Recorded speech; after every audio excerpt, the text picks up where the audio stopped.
पूरे मामले में एडिशनल डीसीपी राम स्नेही मिश्रा के मुताबिक 6 जून की रात को बदमाशों द्वारा थाना क्षेत्र में बैंक ऑफ बड़ौदा के एक एटीएम को काटने का प्रयास किया गया, लेकिन वह सफल नहीं हुए, जिसके बाद पूरे मामले में पुलिस ने प्रकरण दर्ज कर जांच पड़ताल शुरू की थी। टोल नाके पर एक बोलेरो वाहन भी दिखाई दी थी और उस बोलेरो वाहन की जांच पड़ताल करते हुए पुलिस ने 5 आरोपियों को गिरफ्तार किया, जिनके पास से गैस कटर, गैस सिलेंडर सहित अन्य औजार भी बरामद किए गए। पूरे मामले में बताया जा रहा है कि विशाल वर्मा पूरी वारदात का मास्टरमाइंड है और वह बीटेक मैकेनिकल इंजीनियर भी है। इसी के साथ अपने अन्य 3 साथी विनोद और अखिलेश के साथ मिलकर यह साजिश रची थी। वहीं पुलिस ने 2 आरोपियों को भी गिरफ्तार किया है। आपको बता दें, उनके द्वारा सोशल मीडिया, यूट्यूब, गूगल पर बैंक के एटीएम को किस तरह से काटा जा सकता है, इसके वीडियो भी देखे गए। फिलहाल पुलिस उनसे तमाम पहलुओं पर पूछताछ कर रही है। 6 जून को सबसे पहले एक अटेम्प्ट हुआ था सावेर रोड पर, जो वैष्णव कॉलेज है उसके पास में, उज्जैन रोड में। तो उस पर से कुछ हमारे पास फुटेज आए हुए थे और ये लग रहा था कि कोई ना कोई गैंग एक्टिव है जो कहीं ना कहीं बड़ी वारदात करेगी। तो हमारे एसीपी साहब और टीआई साहब के द्वारा अपने सारे पॉइंटों को, वो सारे स्रोत जो थे वो सभी शेयर किए गए थे और मुस्तैदी से सभी एटीएम पर विशेष निगाह रखी जा रही थी। उसके बाद कल देर रात में पुनः वही संदिग्ध गाड़ी और उसी प्रकार के व्यक्ति, उसी हुलिया के व्यक्ति एक जगह पर देखे गए थे। उनका पीछा किया गया। पीछा करने के बाद जैसे ही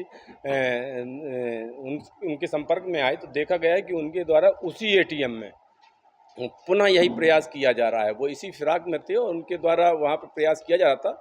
हमारी टीम के द्वारा घेराबंदी करके उनको वहीं से पकड़ लिया गया था। रंगे हाथ 3 लोग पकड़े गए थे। उनकी निशानदेही पर 2 अन्य व्यक्तियों को गिरफ्तार किया गया है। इसमें से देखा गया है कि जो मेन आदमी है मिस्टर विशाल वर्मा, जो बीटेक किए हुए है मैकेनिकल से, वो वर्तमान में जो है डीएस से एक कंपनी है जो क्रेडिट कार्ड की सेवाएं देती है लोगों को, उस पर काम कर रहा था। 10-12 क्रेडिट कार्ड भी उसके पास हैं। उसके द्वारा 2-3 जो फाइनेंस कंपनियां हैं, एक गृह शक्ति है, दूसरा बजाज एलायंस है और एक फुलटोन नाम की एक कोई फाइनेंस कंपनी है, उसमें से बहुत सारा ऋण लिया गया है। चूँकि वो बैंक की बहुत सारी गतिविधियों को जानता था तो उसके द्वारा यही प्रयास किया गया कि किसी तरीके से एटीएम में तोड़फोड़ करके और पैसा कमाया जाए और कर्ज को चुकाया जाए। तो उसके द्वारा अपने बहुत सारे साथीदारों को साथ में ले करके और सारे आला जरर किसी तरीके से उसके गूगल सर्च में जाते हैं तो पता लगता है कि उसके द्वारा कहाँ कहाँ से चीज़ें अवेलेबल करवाई गई हैं, कहाँ कहाँ से खरीदी गई हैं। और उसमें से आला जरर में एक ऑक्सीजन सिलेंडर है, एक एलपीजी गैस सिलेंडर है, एक कटर है, एक हथौड़ी है और जो जो चीज़ें उसमें इस्तेमाल हो सकती थी एटीएम को काटने के लिए, वो सारी चीज़ें उसके पास से जब्त की गई हैं। और एक गाड़ी भी इनके द्वारा रेंट पे ली गई थी, वो गाड़ी भी वजह सबूत जब्त की गई है और आरोपी हमारे अभिरक्षा में है, उनसे पूछताछ जारी है।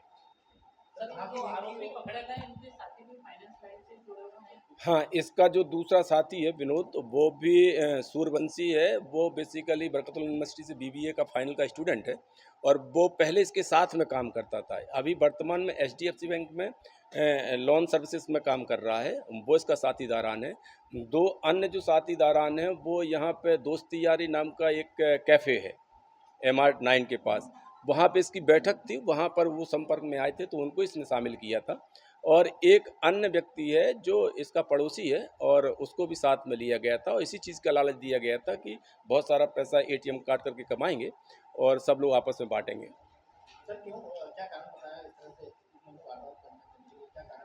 वारदात का उसने जो मूल, इसमें जो मिस्टर वर्मा है, विशाल वर्मा, इसका कहना ये है कि इसने बहुत सारा लोन ले रखा हुआ है और वो कर्ज काफ़ी बढ़ गया है और बैंकों से फ़ोन आने चालू हो गए हैं और बहुत सारे ये क्रेडिट कार्ड इस्तेमाल कर रहा था। बहुत सारी फाइनेंस कंपनियों से इसके द्वारा लोन लिया गया था। लगभग 15-20 लाख रुपए का लोन है। चूँकि ये बैंक में ही काम कर रहा था, बैंक को ही सर्विस दे रहा था, इसलिए इसने उसी को टारगेट बनाया। और तरीका ये वारदात इसकी बड़ी इंटरेस्टिंग है। इसका जो मोबाइल वजह सबूत जब्त हुआ है, उसकी गूगल सर्च पे बाकायदे इसने सर्च किया है कि यूट्यूब में कि एटीएम कैसे काटा जाए। फिर जब इसने पहला अटेम्प्ट किया है उसके बाद इसने फिर सर्च किया है कि लास्ट नाइट कहीं कोई चोरी की वारदात हुई है क्या एटीएम कटिंग की। वो न्यूज़ भी सर्च कर रहा है कि मेरे द्वारा जो हरकत की गई है ये कहीं पेपर में तो नहीं आई है। ये सारी चीज़ें मतलब अपने आप को अपडेट कर रहा है और उसके बाद फिर उसके द्वारा प्रयास किया गया है। तो काफ़ी सादिर व्यक्ति है।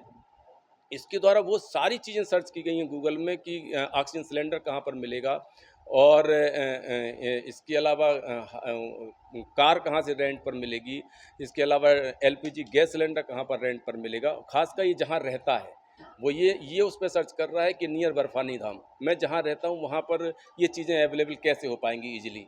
तो कुल मिलाकर के ये काफ़ी लंबे समय से अपने आप को मेकअप कर रहा था और इसके द्वारा फिर साथीदार को लेकर के बड़ी वारदात करने की फिराक में निकला था। लेकिन चूंकि पुलिस भी इसी फिराक में थी कि कोई बड़ी वारदात नहीं हो, इसलिए थाना बड़ंग की पुलिस के द्वारा बड़ा सराहनीय काम किया गया है और इन लोगों को अभिरक्षा में लेकर के और गिरफ्तार किया जा रहा है। और जो अन्य आरोपी थे उनको क्या लालच देता बताया था इस आरोपी के द्वारा?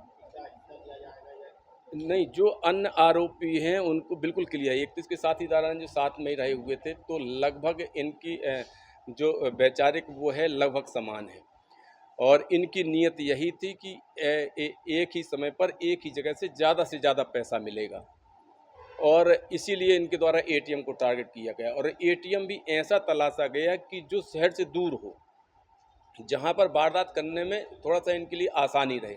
इसीलिए इनके द्वारा जब पूर्व में वहाँ पे वारदात की गई थी तब भी इन्होंने सर्च किया कि ये वारदात कहीं पुलिस तक तो नहीं पहुँची है, पेपरों में तो नहीं आई है। जब इनको इस चीज़ का एहसास हुआ कि ये चीज़ कहीं बाहर नहीं आई है, इनके संज्ञान में नहीं है, तो दोबारा इनके द्वारा वहीं पे अटेम्प्ट किया गया, जबकि वो एटीएम वास्तव में खाली हो चुका था क्योंकि उसमें वारदात हो चुकी थी। तो बैंक के द्वारा उसको अपने सर्विलेंस में लेकर के लगभग खाली रखा गया था।